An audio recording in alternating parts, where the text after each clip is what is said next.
జోగి రమేష్ కుమారుణ్ణి ప్రభుత్వం ఉద్దేశపూర్వకంగా అరెస్ట్ చేయలేదన్నారు మంత్రి పార్థసారథి. కేవలం అగ్రిగోల్డ్ భూముల వ్యవహారంలోనే అరెస్ట్ చేశారని చెప్పారు. అయితే చంద్రబాబు ఇంటిపై దాడికి సంబంధించి చట్టం తన పని తాను చేసుకుపోతుందని అన్నారు.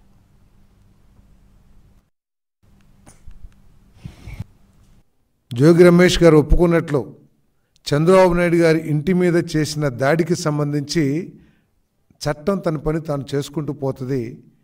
ఎవరైతే ఆ కేసుని పరిశీలిస్తున్నారో లేదా ఇన్వెస్టిగేట్ చేస్తున్నారో అధికారులు చర్యలు తీసుకుంటారు. కానీ నిన్న జరిగిన సంఘటన ఏదైతే ఉందో వారి కుమారుడు అరెస్టు, అది కేవలం అగ్రిగోల్డ్ భూములకి సంబంధించిన విషయంలోనే అరెస్ట్ అయ్యారని చెప్పేసి మనం చేస్తాం. నేను అది కూడా ప్రభుత్వం ఏదో ఉద్దేశపూర్వకంగా అరెస్ట్ చేసింది కాదు.